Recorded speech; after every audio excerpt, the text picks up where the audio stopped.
नमस्कार, मिथिला मंच न्यूज में आपका स्वागत है। मैं हूं मनोज।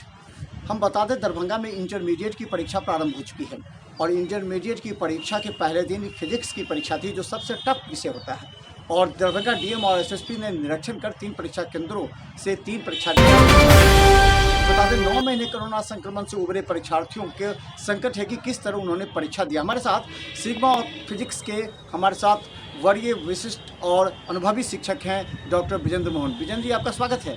नमस्ते जी। नमस्ते विजेंद्र जी, ये बताइए कि इस बार जो फिजिक्स के पहले ही दिन टफ विषय की परीक्षा हो गई, क्योंकि सभी छात्र साइंस के फिजिक्स को टफ मानते हैं, पहले ही दिन परीक्षा हुई है, और किस तरह इस बार पैटर्न था और कैसे इस परीक्षार्थियों को इस बार संभल पाए इस बार परीक्षा में?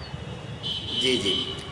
वैसे तो हर बार फिजिक्स की एग्ज़ाम ही पहले दिन होती है, और फिजिक्स के क्वेश्चन में कहिए या इस बार जो एग्ज़ाम का जो पैटर्न बिहार सरकार ने रखा है, इसमें सभी विषयों में दुगुने मार्क्स के क्वेश्चन पूछे जाएंगे। यानी थ्योरी पेपर जो 70 मार्क्स के होते हैं, तो 140 मार्क्स के क्वेश्चन हैं, जिसमें से 70 मार्क्स के जवाब देने हैं बच्चों को। तो इस प्रकार का एक विकल्प बच्चों के पास है, और बच्चे लोग बड़ी सरलता से जवाब दे पाए, क्योंकि बहुत ही कॉमन क्वेश्चंस जो हम लोगों ने अपने क्लास में पढ़ाया था, जो हमारे बच्चे थे, तो वही मोस्ट कॉमन क्वेश्चन सब पूछा गया है। यानी ओवरऑल बच्चों का एग्ज़ाम बहुत अच्छा गया है, बच्चे लोग बहुत काफ़ी प्रसन्न हैं। आप देख सकते हैं कि ऑब्जेक्टिव में जो 35 मार्क्स का जवाब देना था, 35 क्वेश्चन जवाब देना था, लेकिन पूरे 70 क्वेश्चन थे उसमें से 35 जवाब देना था।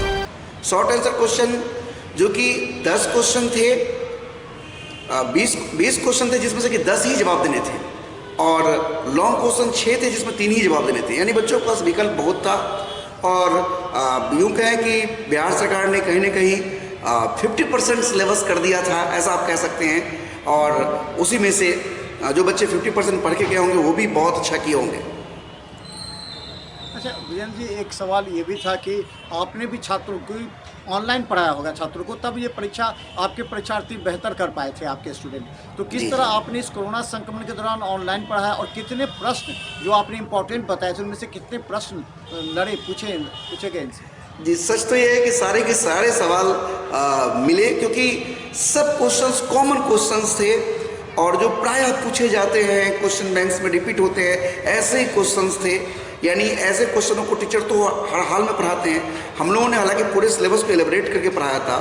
पहले भाग एनसीईआरटी के पहले भाग को तो ऑनलाइन ही पढ़ाया था, और बाद में सेकंड आधे भाग को ऑफलाइन में पढ़ाया है, और पूरे सिलेबस को कवर किया था। इसलिए हमारे बच्चों को कहीं भी कोई परेशानी नहीं हुई, वो लोग काफ़ी पसंद हैं। मैं सीधा कहूँ कि सारे प्रश्न कॉमन क्वेश्चन थे, और बच्चों ने अच्छे से बनाया है। हमारे बच्चों ने सारे प्रश्न हल किए हैं। अच्छा, परीक्षा देने के बाद छात्रों ने जब आपको फ़ोन किया होगा, तो उनके अंदर किस तरह का कॉन्फिडेंस, किस तरह का आपने उनके बयान सुने, कि क्या बोले छात्रों ने आपको परीक्षा देने के बाद? नहीं, वो लोग तो काफ़ी प्रसन्न थे, और उन्होंने कहा कि जिस तरह से आज फिजिक्स की एग्ज़ाम गई, ऐसे ही अगर और भी दूसरे सब्जेक्ट का जाए तो फिर क्या कहना। यानी वो लोग उम्मीद कर रहे हैं कि जिस तरह से जितना अच्छा एग्ज़ाम फिजिक्स का गया है, ऐसा ही वो लोग और भी मैथ्स, केमिस्ट्री, बायो ये सब करते कि हर बार पूछा गया है।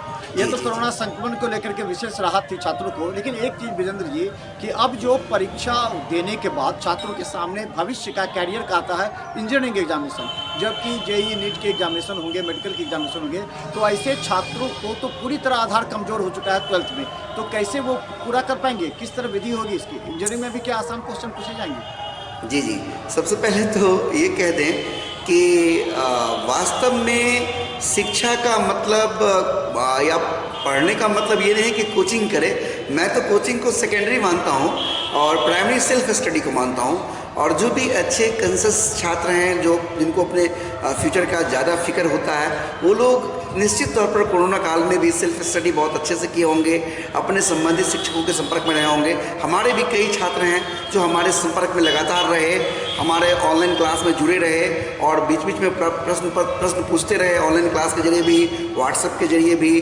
तो कहने का मतलब है कि जो भी बच्चे ज़्यादा गंभीर है एग्ज़ाम को लेकर, अपने करियर को लेकर, वो लोग निश्चित तौर पर स्वाध्याय किए होंगे, सेल्फ स्टडी किए होंगे, और वो लोगों की तैयारी निश्चित तौर पर बेहतर होगी। लेकिन जो लोग सोचते हैं कि 12 करेंगे फिर आगे सोचेंगे, तो उन लोगों के लिए थोड़ा सा मुश्किल होगा, ये है।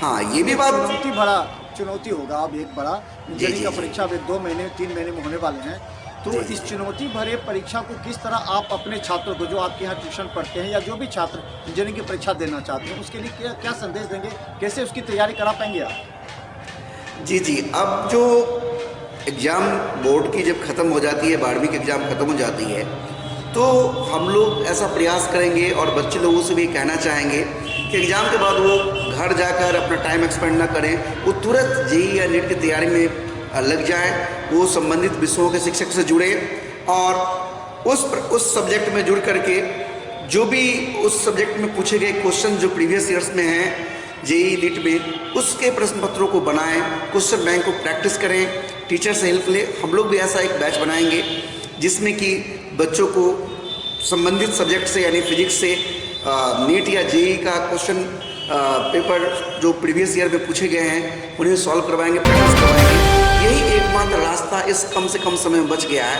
वैसे भी तैयारी की ये सही जरिया है कि एग्ज़ाम के आखिरी समय में बच्चों को ऐसे ही तैयारी भी करनी चाहिए कि जो पूछे गए सवाल है उसको देखें। इससे क्या होता है कि बच्चों के अंदर एक कॉन्फिडेंस आता है, जब वो प्रीवियस ईयर क्वेश्चन को बना पाते हैं तो उनका मनोबल बढ़ता है और वो एग्ज़ाम में भी अच्छा कर पाते हैं। तो हम बता दें अब इंटरमीडिएट परीक्षा की तुरंत बाद छात्रों को जुट जाना चाहिए इंजीनियरिंग की परीक्षा के लिए, क्योंकि उनके लिए कैरियर वही है। और 12th में तो बच्चे कोरोना संक्रमण के कारण और ऑनलाइन के कारण भी अच्छी पढ़ाई नहीं हो पाई है, फिर भी छात्रों ने जो भी किया इस बार बिहार में अच्छा ही करेंगे। तो अंतिम में क्या संदेश देना चाहते हैं, क्या इन छात्रों को जो इंटरमीडिएट एग्जाम दे चुके हैं के बाद उन लोगों को क्या संदेश देंगे और कैसे आप कोर्स कराएंगे उनको इंजीनियरिंग परीक्षा के लिए?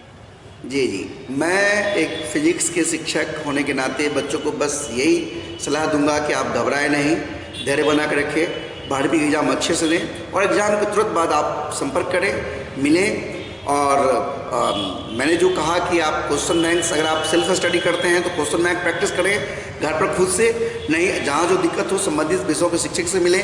हमारे पास भी इसके लिए सुविधा होगा, आप हमसे जाकर मिल सकते हैं फिजिक्स के लिए और आपको हर तरह से मदद की जाएगी। और इस बार तो बता दें एक विशेष बात कि जेईई में कहीं ना कहीं 4 ऑप्शंस हैं, यानी और बार 2 बार एग्जाम होता था तो इस बार 4 बार बच्चे बैठ सकते हैं। ये एक बहुत बड़ी बात मैं कह रहा हूँ आपके चैनल के माध्यम से, यानी बच्चे इस साल 4 बार देंगे और चारों में जो उनका बेस्ट स्कोर होगा वही उनका फाइनल स्कोर होगा। ये बहुत ही अच्छी बात आपने की है कि इस बार इंजीनियरिंग में छात्रों को 4 मौका मिलेगा, जो पहले 2 मौका मिलता था, और इस 4 में जो बेस्ट होगा, जो अच्छे अंक आएंगे उसी को काउंट किया जाएगा। तो अंत में 11th के छात्रों को भी आपने पढ़ाना शुरू किया, क्या छात्र वापस लौटते हैं कोचिंग में और लौटने के बाद कोचिंग की क्या व्यवस्था है? जी, 11th के छात्रों को तो अब पूर्ण रूप से एग्ज़ाम की तैयारी में जुड़ जानी चाहिए और अपने जो सीनियर्स हैं, जो लोग अभी इस बार एग्ज़ाम दे रहे हैं, उन लोगों से जो पूछे गए क्वेश्चन सब हैं उन सब इकट्ठा करना चाहिए, उन लोगों से भी राय मशवरा करना चाहिए। और जो हर जगह, लगभग शहर में हर जगह कोचिंग संस्थान खुल गए हैं, अगर कोचिंग उनको लेना है तो संबंधित सब्जेक्ट से जुड़कर शिक्षकों से पूरा मदद लें और जो बचे समय है उसका सही से इस्तेमाल करें, ज़्यादा से ज़्यादा समय पढ़ाई पर लगाएं। और मैं तो ये कहूँगा कि इन बच्चों को मोबाइल से ये सब दूर बना के रखें और अच्छे से फोकस करें, यानी जो जितना समय लैप्स हुआ है उसको भरपाई करने का एकमात्र यही जरिया है। तो धन्यवाद। बता दें हमारे साथ सिग्मा फिजिक्स के शिक्षक डॉक्टर विजेंद्र मोहन, जो वर्षों से विश्वसनीयता से अपने छात्रों के कैरियर लगातार बनाते रहे हैं और आज सैकड़ों छात्र इनके विभिन्न इंजीनियरिंग मेडिकल में सफल हो चुके हैं। एक बार फिर से कोरोना संक्रमण बढ़ने के बाद इंटरमीडिएट परीक्षार्थियों को इन्होंने दिया संदेश। धन्यवाद विजेंद्र जी, धन्यवाद।